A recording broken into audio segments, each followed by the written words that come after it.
Welcome back, everyone, to our sixth and final episode of our experimental subseries, What Does It Mean to Be Human? I am joined once again by the fabulous Rob Volpe, empathy activist, author, speaker, friend, compatriot, and partner in crime.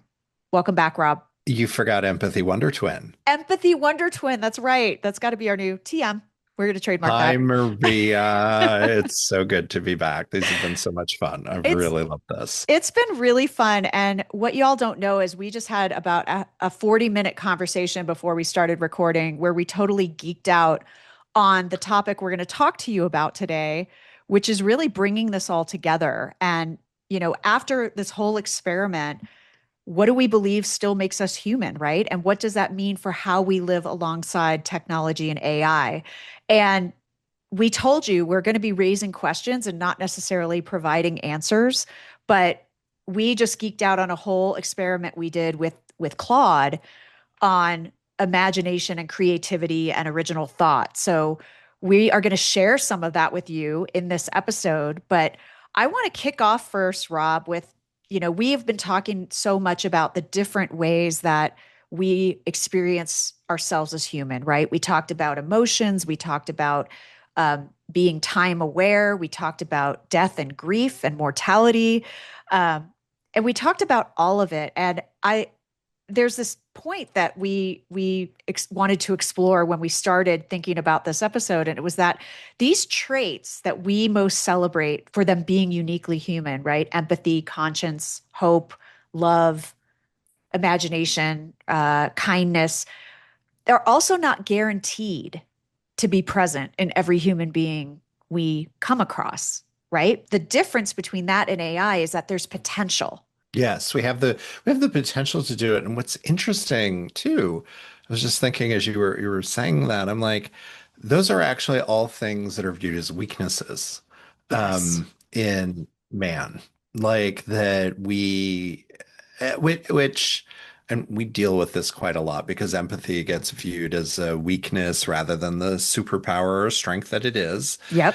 And we've talked about that, but there's something about always wanting to put down the other. And I think particularly we like to it's not knocking people down off of their pedestal, but I perhaps these are such superpowers that we have. They are what makes us human. And when someone else realizes maybe that they're deficient in that, they're not being as empathetic, they're not hopeful or conscientious, I think, of others. I think conscience plays in a lot of different spaces, showing love to others, to fellow man. They want to knock that down because they don't want to feel bad about themselves. 100%. It makes them feel a little bit better by saying, well, you're weak because you make your decisions led by your heart, or oh, you're so Pollyanna, Susie Sunshine, too much hope and optimism, Yeah. and knocking that down. And it, there's a balance to be struck. Too much of anything is not good. Right. But it does make me think like are we inclined to take the things that are our inherent traits and allow people to take those away from us, Ooh. Yeah. and reclaim that, and Right. which is pretty pretty bad. It is. And also, it just points to the fact that we are a connected species because our our actions cause a response and a reaction within other humans. We actually respond and react all the time to the people around us. Some of us do it in more healthy ways than others, but some people, Yep. they put up a facade, or they turn to flattery, or they decide to snub you. But it's always in relation to the other humans around you. And AI doesn't even deal with that crap, right? And it's not all crap, right? Some of it's good, like when we see someone in pain and we want to help them and our response is to help them.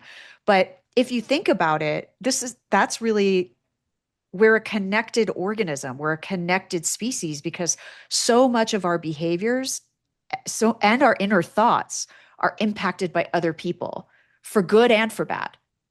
Hmm. And then we've got AI. Right now, I would say most people are using AI as a tool, Hmm. helping them with their job, researching something, making a decision, whatever. It's an aid, a trusted aid, Yes. perhaps. Hmm. But the thing that we're dealing with, and I think you do see humanity starting to be more mindful of, is what can AI do, and not don't always, I always advise people it's not about what AI can do today, it's about what AI will be able to do Uh-huh. a year from. I mean, you think about 4 years ago, ChatGPT wasn't even a thing No, that we were all aware of. And then no. all of a sudden it broke out. It was amazing. And now we're in this full-on sort of state. And so, yeah, like right now, we're the connected ecosystem of humanity. And then we've got this other thing that's starting. And how is that changing? What can it replace? That's the big fear people have. Like, how Right, is that going to right, take away? right. Is it going to take away my job? Is it going to make humans redundant? I think Elon Musk has said, we're basically going to turn into the humans on Wall-E, where they're on the ship and these bodies have totally turned into amorphous blobs because we don't have to work because AI is doing all the work for us. Right, And yet, as we've talked about here, we know we're going to die. right. We know death is there. We know that it's important for us to have purpose, to have hope, to have meaning in our life. So that continues to drive us. And so where does all of that lead us? Well, and yeah, and that Yeah. that brings a kind of a good segue. And I want to cite an article that I cite all the time from research that MIT did, where they were kind of like, hold the phone. There's still these very human skills that we need to work with AI to work in a complementary way so that all these organizations can get the benefit of AI that they want, right? The efficiencies, the speed, and all of that. It's not just about replacing all the humans because they identified 5 human skills that are needed to complement AI. And I'll put the link in the show notes, but it's called the EPIC skills, EPOCH. And guess what the E stands for?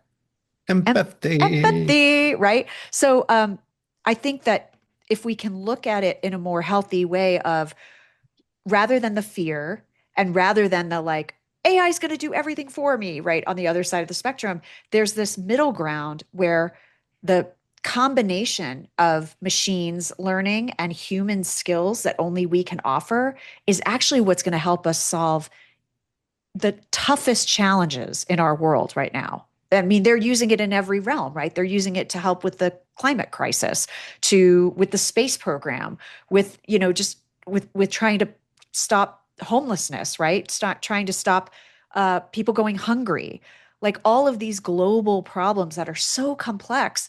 There are these pockets and these trailblazers that are like, hey, it's not an either or. It's, as I always say, it's both and, right? And it's both and with AI. It's humans bringing their unique skills and talents and experiences and complexities in combination with like the processing power and the efficiency and the capacity of AI, putting those together. Like that's truly Wonder Twins right there. Yeah. Yeah. And what's coming up, what I'm thinking about is you're just explaining that it's that AI is really great at pattern recognition. It can ingest massive amounts of data. So it can see patterns, I should say, in Yes. data that the field might be too broad for humans. There Hmm. might be too many columns on the Excel spreadsheet for a human to be able to see and take in. But AI can do that. But then it's up to the human to use the creativity and the imagination to figure out and maybe partnering with AI with some, what do you think about this? But Right.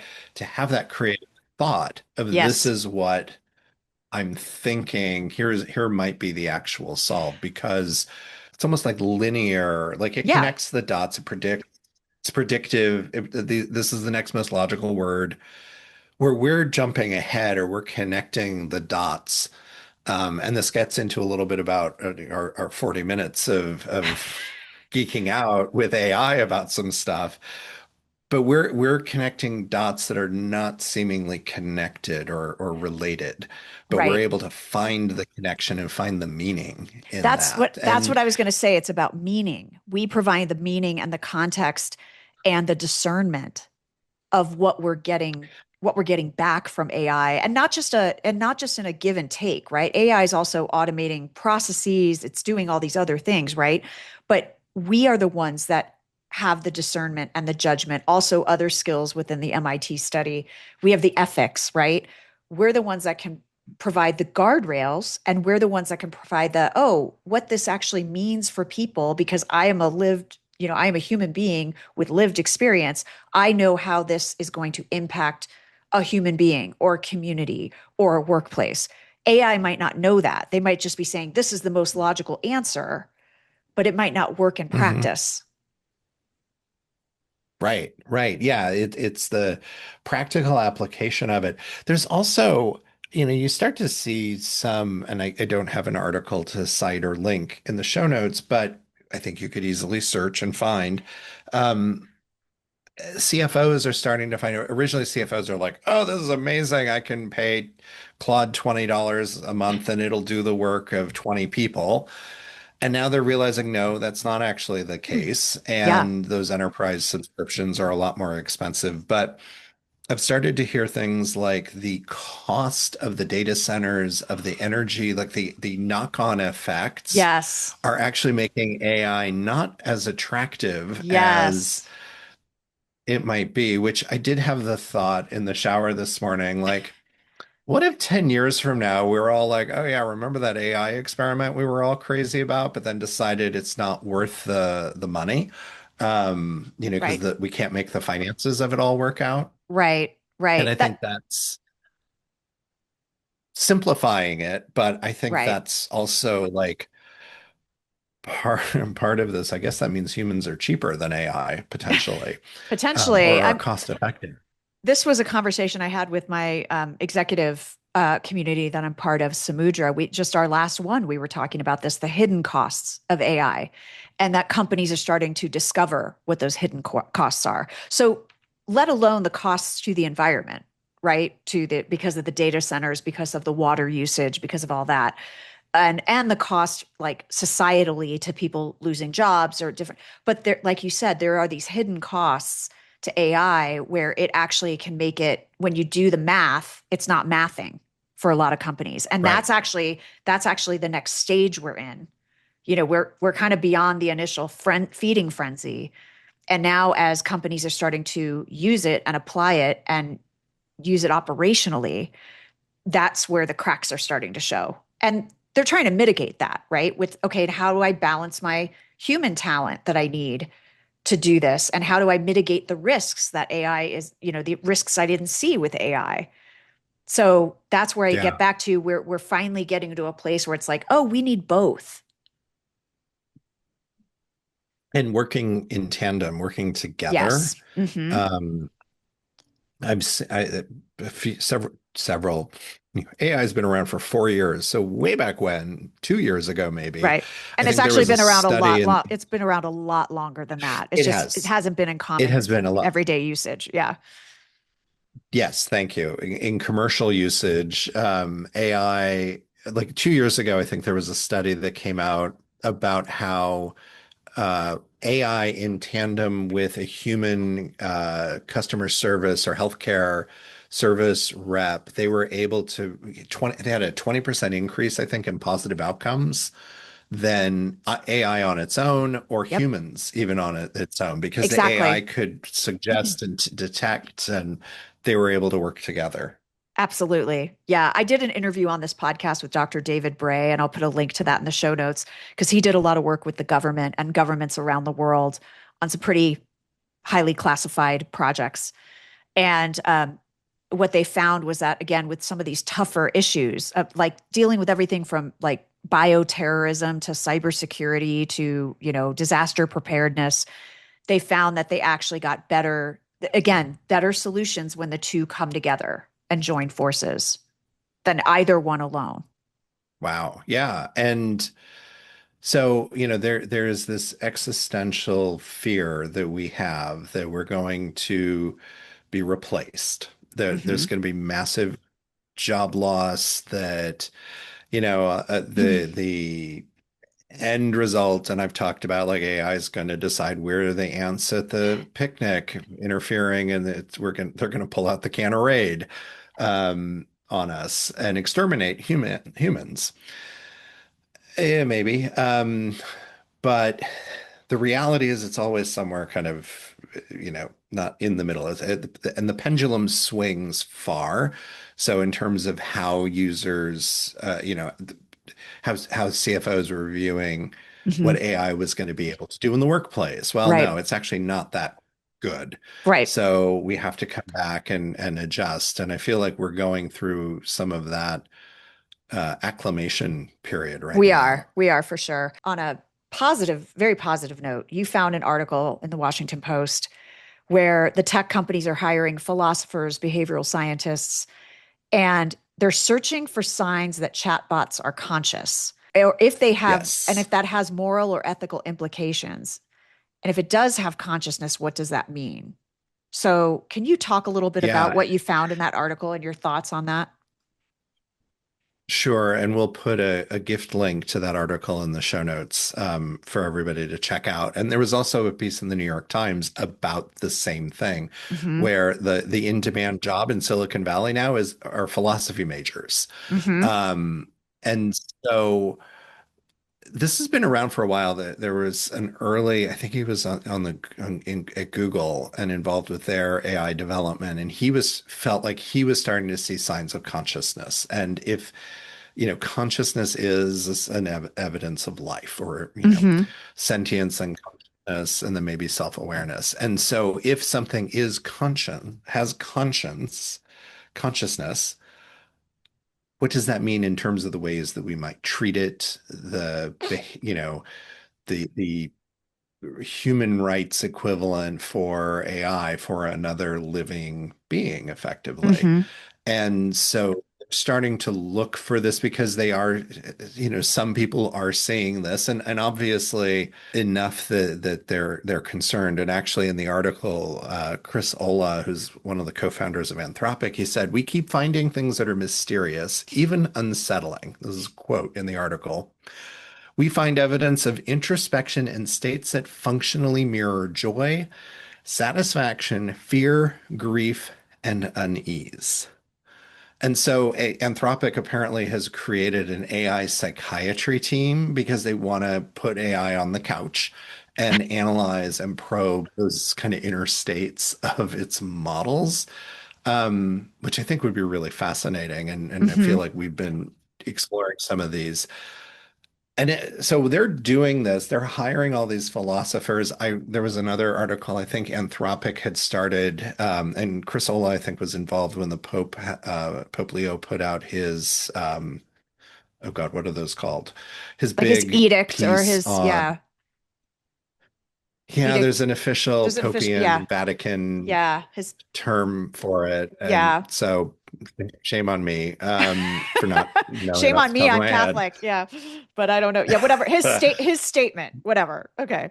Yes, big 90-page position on AI, artificial intelligence, and Anthropic has actually been consulting with religious leaders, and I use Anthropic because those are the examples that have come to mind. It's not to say that other companies aren't doing this; Right. they might be, but Right. it is something that AI or that Anthropic has been looking at, and so that's happening. But then, like, neuroscientists in the same article, they talk about neuroscientists and brain experts are skeptical that these models could soon be conscious, or that they even are. Hmm. And that they're saying, well, there's no widely recognized evidence that points to machines experiencing emotions. Hmm. And this takes me back to our very first episode where we were talking about consciousness and Hmm. self-awareness. And, you know, I think so. I did a little YouTube short video that came out of my newsletter video, talking when I was talking about this, and talking about that episode, and somebody commented that, consciousness, I was asking about, are my cats conscious? And, which we talked about in that episode. And the person commenting said, the way they experience like self-awareness or consciousness might look different than the way humans do because we've been told, trained, this is the box that you put it in. It's kind of that idea like kids are so open to ways of the world being, and they're not judgmental until they're taught to be. Hmm. And then they start to them, the world is like shades of gray. And then we, over schooling and parenting and all that, teach them black and white. And so they Hmm. start to get into these sort of ideologies. And so similarly, I think there is this bigger sort of question of what is consciousness? What does it look like?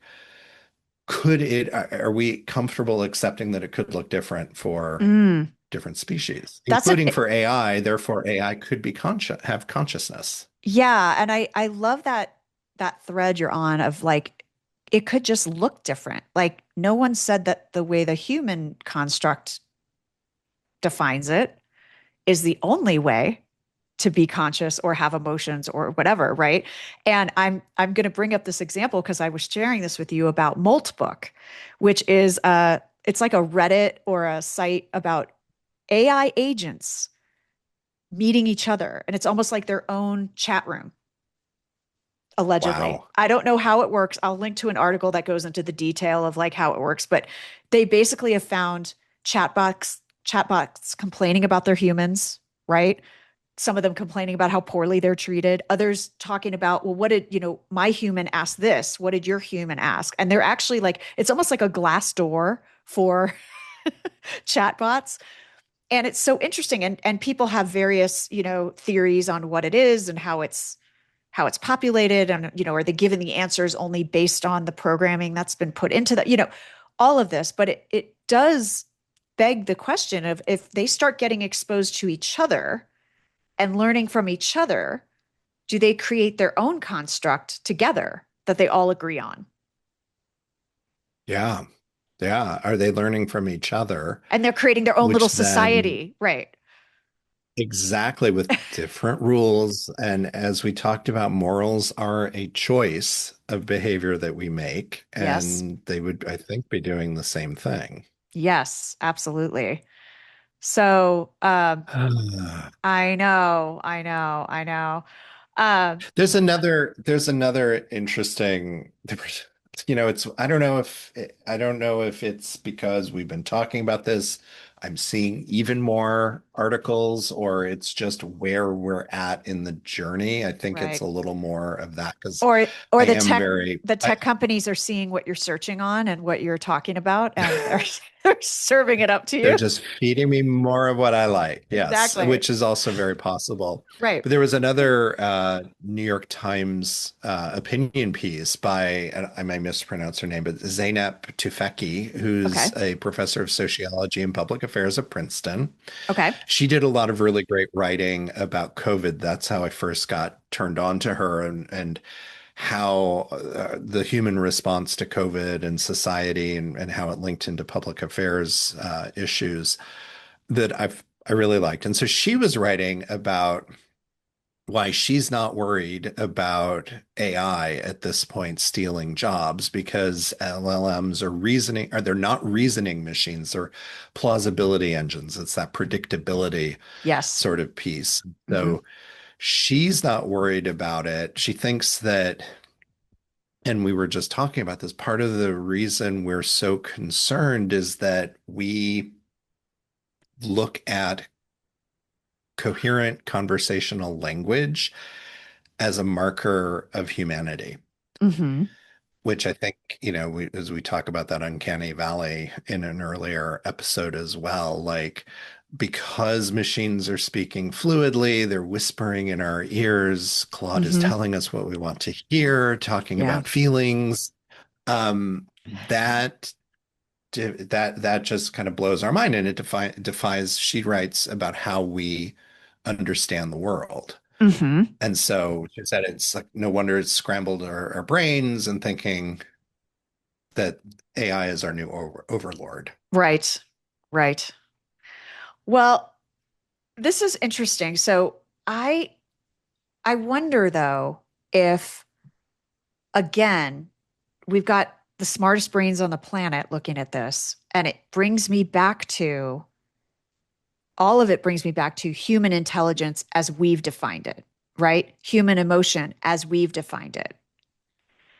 And that's where I wonder if there's room. And this is like a bigger cosmic question of other life forms in the universe, right? They're not going to operate necessarily, if they exist, on the same principles that have built our culture and our society and our species.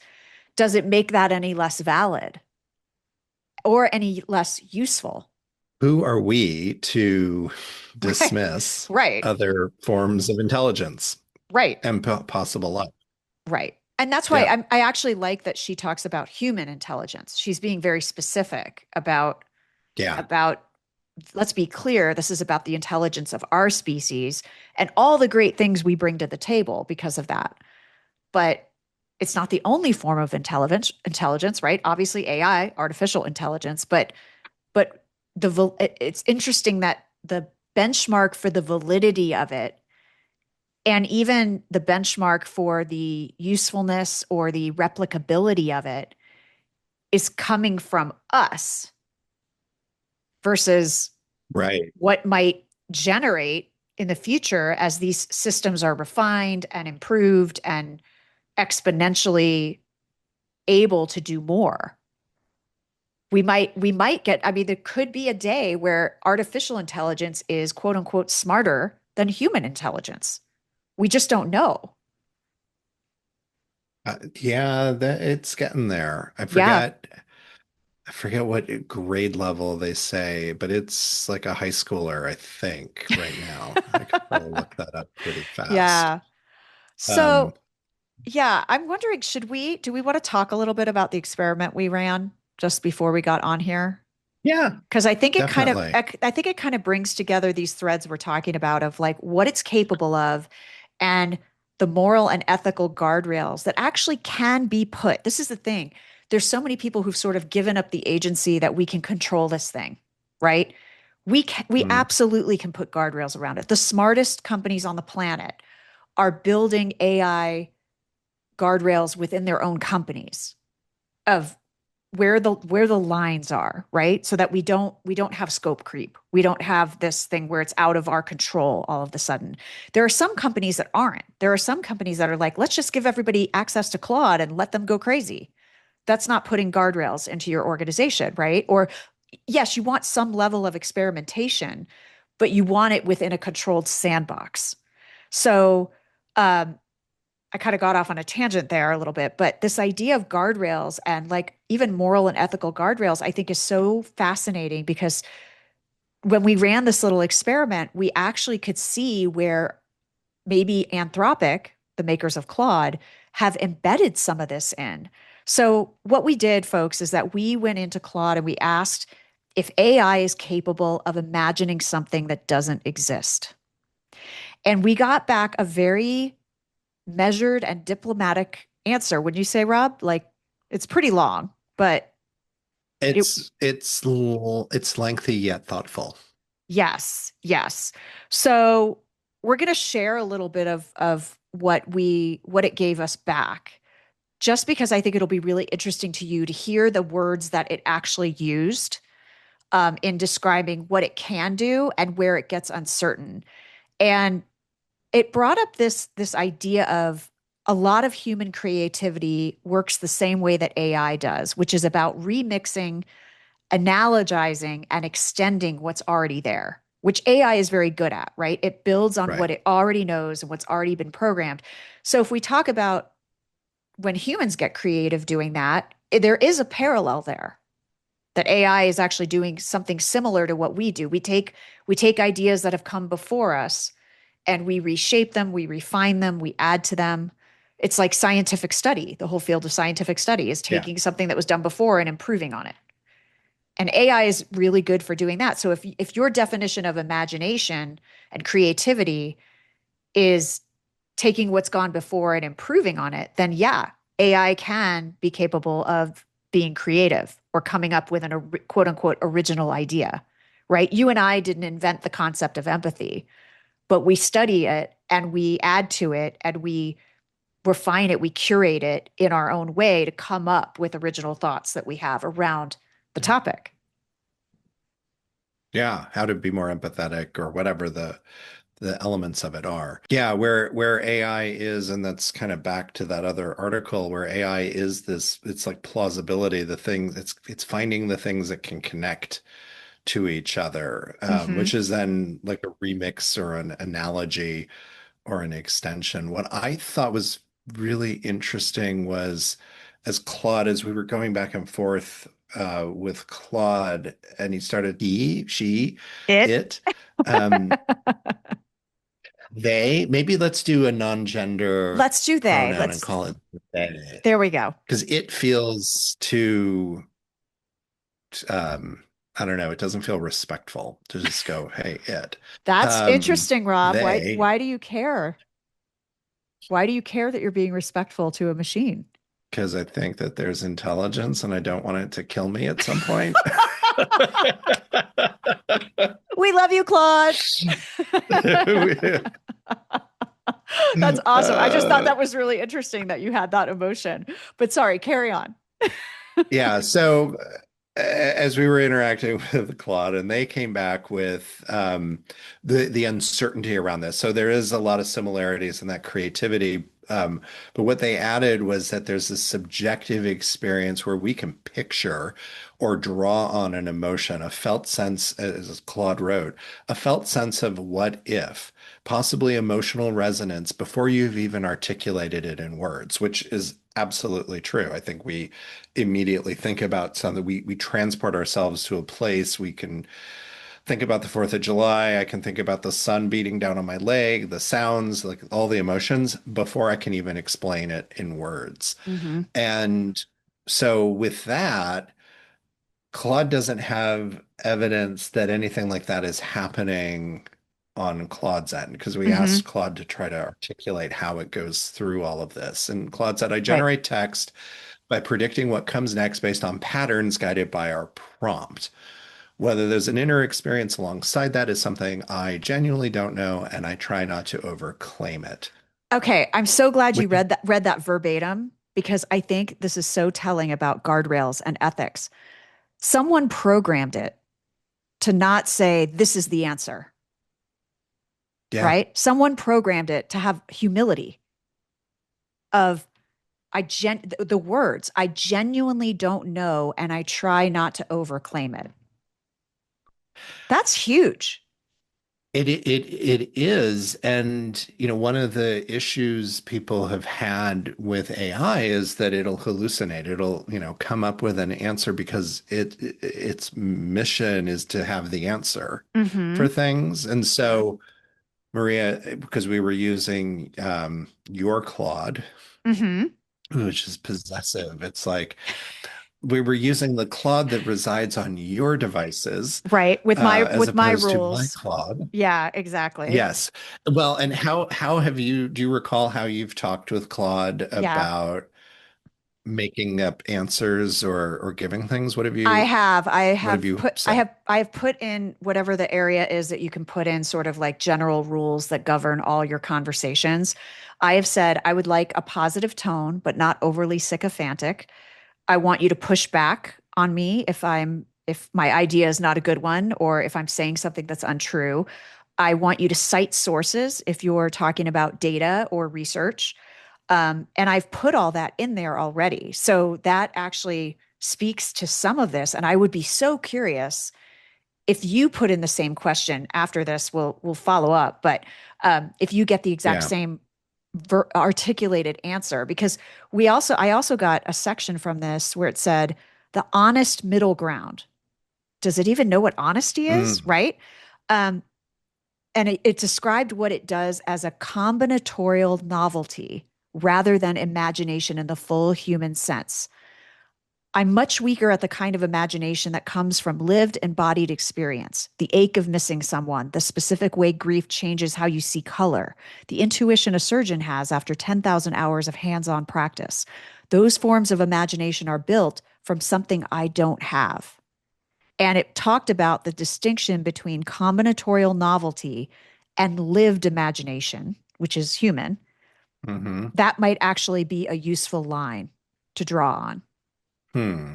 And I was like, what? Yeah. So crazy that it just, the even the words it used, and that is not accidental.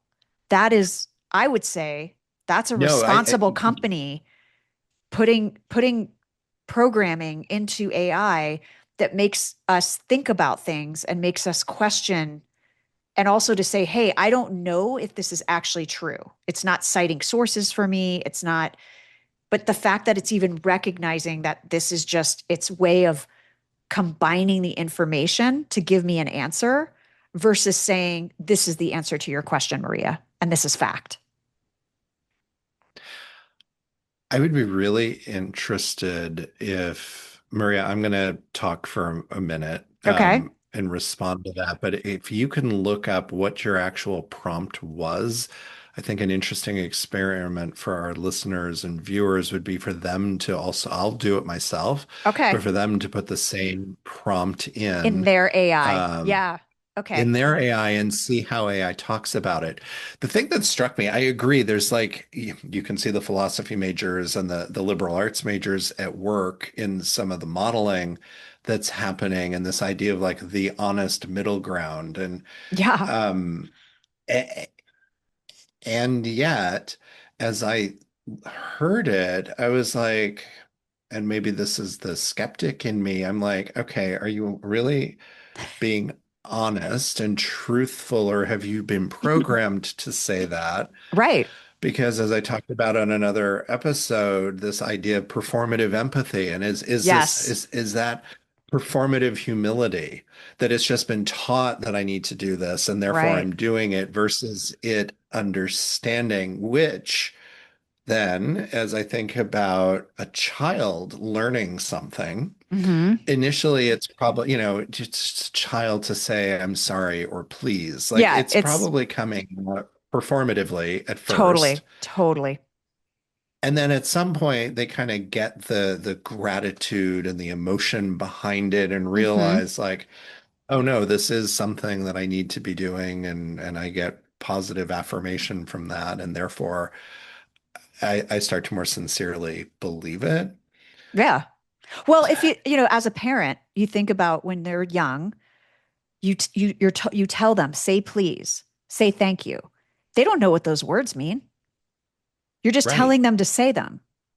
Say I'm sorry, Right. And right? And then later, as they get to the developmental age of like, how do you give a good apology, right? Why are you? I would used to, I remember, I still do it with my son when he rarely now says, I'm sorry. I go, what are you sorry for? And you get them to think about what they actually regret or what they actually feel bad about, right? But no, when you're 3 or 4, you're not asking, why do I have to say please? What does that mean? And what do we say to our kids? It's just a polite way to ask. We still don't tell them what it means. Why is it a polite way to ask? Because we as a society have said it's a polite way to ask. By using this word, it indicates politeness. That is very machine like thinking, right? yeah, and it is. It totally is. And you are that programmer, that liberal Yes. arts major working in the coding room, adding, into the model, oh, you need to say please and thank you every time something Right. happens. Right. Well, but Yeah. Wow. but I think it is useful because depending on who's consuming the information, like first of all, let me give you the prompt so people can use it if they want. I said, "Is AI capable of imagining something that does not exist?" That was the prompt I used, and that's when it said, "That's a genuinely interesting question, and I'll give you my honest take rather than a hedge." So even if it's being programmed to say those words, the recipient, the user, can have an understanding that this might not be the whole picture, right? Because it's not being presented as this is the answer to your question, full stop. So even just that small, Tell me the prompt. What's the prompt one more time? is AI capable of imagining something? Or I might have asked, can you as AI be capable of imagining something that does not exist? That was the prompt. Can you as AI be capable of imagining something that does not exist? I'm Here. actually entering Can you this here? into Claude right now. Yeah. Are you capable as AI to imagine something that doesn't exist yet? That was the exact words. Are you capable as AI of To imagine to something imagine? something that doesn't exist yet. And while that's coming up for you, I'm going to share a little bit more with our listeners so they're not waiting. Yes. So the other interesting thing was that where it said what it basically broke out the answers of what I can do and where it gets genuinely uncertain. And one of the things it said when it gets genuinely uncertain, whether that counts as imagination in the way you experience it is a much harder question. And I don't think I can honestly claim parity with you there. When you imagine something, there's a subjective experience of picturing it, a felt sense of what if, possibly emotional resonance before you've even articulated it. I don't have good evidence that anything like that is happening on my end. I generate text by predicting what comes next based on patterns guided by your prompt. And then it gave me the honest middle ground. And it talked about, like I said earlier, it talked about this idea of the distinction between combinatorial novelty, meaning taking everything that's gone before and putting it together in a new way, versus lived experience. You can kind of come at creativity from both those doors. I did ask a follow-up question as do you learn from experience? How do you define experience? And so then AI gave me some answers. Do I learn, quote unquote, within a conversation? In a limited sense, yes. Yes. Within this chat, I update on what you tell me, I can be corrected. When this conversation ends, none of it persists in my underlying model. So then it said, do I have experiences, quote unquote, in the sense you're asking about? And it replied, this is where I want to be careful rather than falsely humble or falsely confident. There's a real philosophical distinction between processing information and producing behaviorally appropriate outputs. I clearly do this. Or two, having something it is like to be me while doing it, a subjective felt quality. This is the actual hard question, and it's unresolved even among people who study this closely. And then my AI, my Claude, got a little self reflective and said, I genuinely don't know if number two is true of me. Not in a coy, who can really say way, but because the tools we have for detecting subjective experience in humans, like self report correlated with known neural correlates of consciousness, don't obviously transfer to something like me. I can report, I found that interesting, but I can't tell you whether that report tracks an actual inner state or is just the most statistically fitting thing to say. Even my introspective reports about my own processing aren't necessarily reliable since I don't have privileged access to my own weights the way you might think you have access to in your own mind. So, there again, it was hedging Mm, its bets about introspection and even about how it sounds like it's introspective, which is just a fantastic guardrail to give this very powerful technology. yeah. Yeah. And it is fascinating with the way these AI companies are set up, like we each have a subscription or we access an account. It may or may not be used on the training models. So when everybody that listens to this puts in that prompt, it may suddenly, Yeah, there may be some alarm that goes off in corporate echo. Whoa, wait a minute. They're exploring the reason for being in humanity. But it's maybe. not supposed to share. So there's like, what is it that's actually getting through? Or they're running at a deeper, more advanced level, kind of modeling and predicting everything, Yeah. which is interesting. So, in all of that, I've had some back and forth with Claude. I put in the question. It didn't give me the exact language, but it basically gave me the same Okay. idea. And then it, of course, wanted to take it on to the next thing and like, hey, are you chewing on this for this or for that project that I've been working with it on? And I just said, genuinely asking, as Maria Ross and I are recording a podcast episode right now, because I've also been interacting with this Yeah.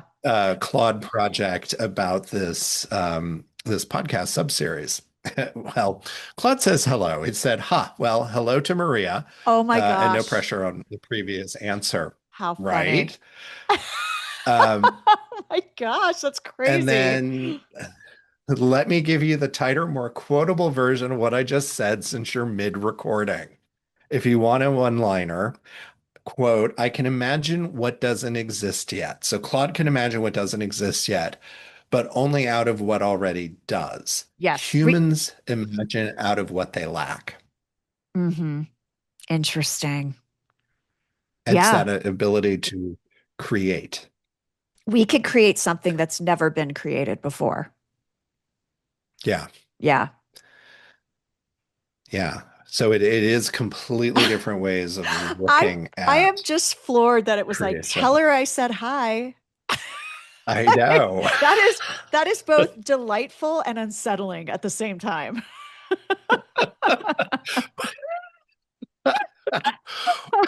Oh my gosh.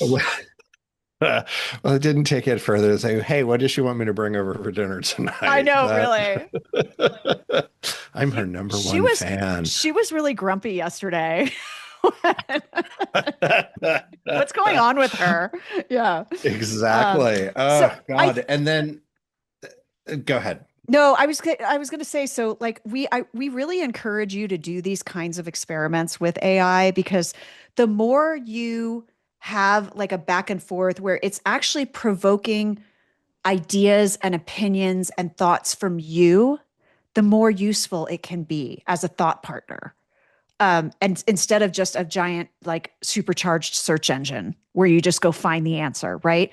Again, harkening back to what I mentioned in a previous episode about the work that Harry Perkins is doing, is like, how can you interact with AI in a way that actually boosts your intelligence and expands your world and your worldview? And I think these kinds of experiments are very powerful to do that because look at all that it's sparked for you and I, Rob, to have a conversation about and to think about. Yeah, there's so much. Yeah, you can explore philosophical kind of topics or the existential questions if you want. And AI knows everything, well, not everything that has ever existed, but it's known most things that have existed and therefore can draw on that and summarize and give you Mm-hmm. different ways to think about it.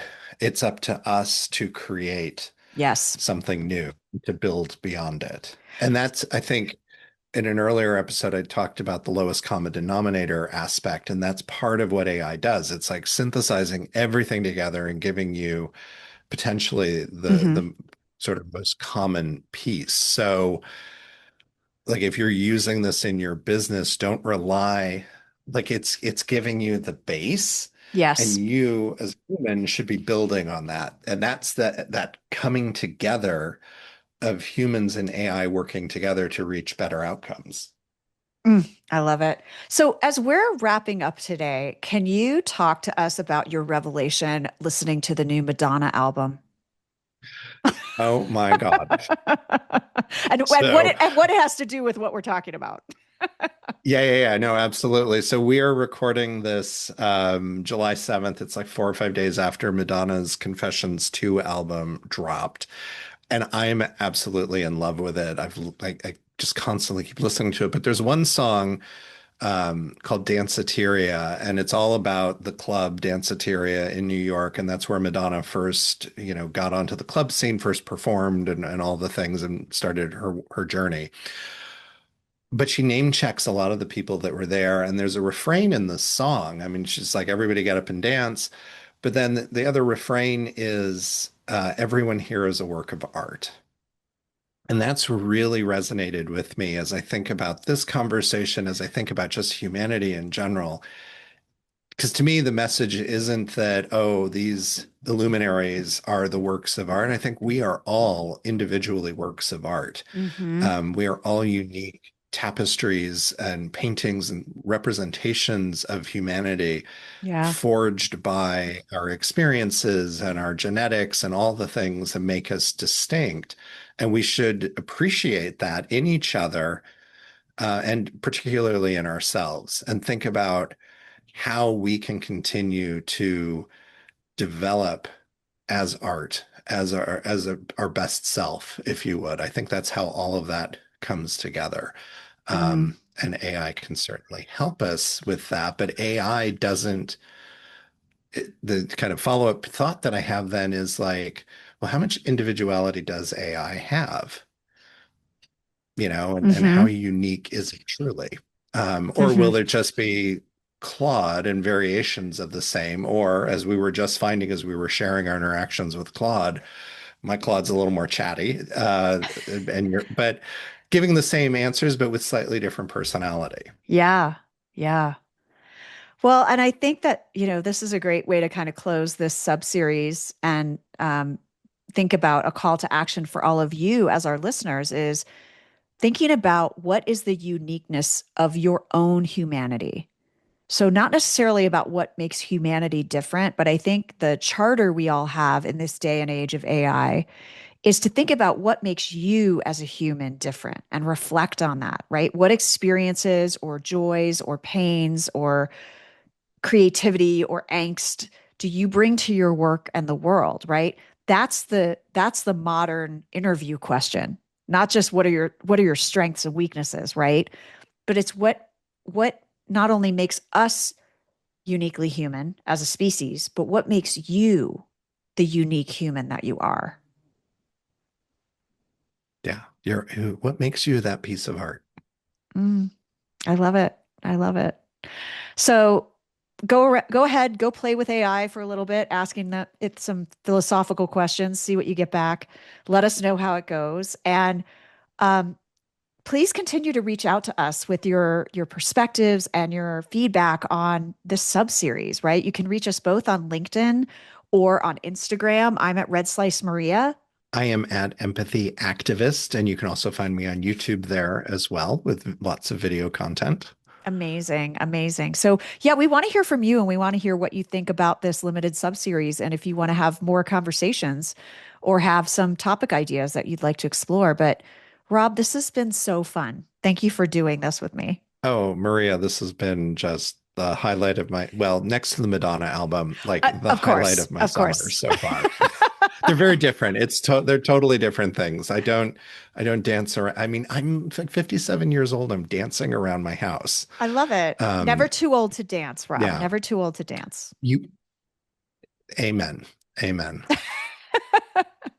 But thank you for your insights and your partnership on this fun little experiment. I appreciate your willingness to engage. It's been a delight, a mind stretch in the best way, and I hope the listeners have gotten a lot out of it as well. Thank you again, everyone, for listening to another episode of the Empathy Edge podcast. If you like what you heard, you know what to do. Please rate, review, and share it with a friend or a colleague.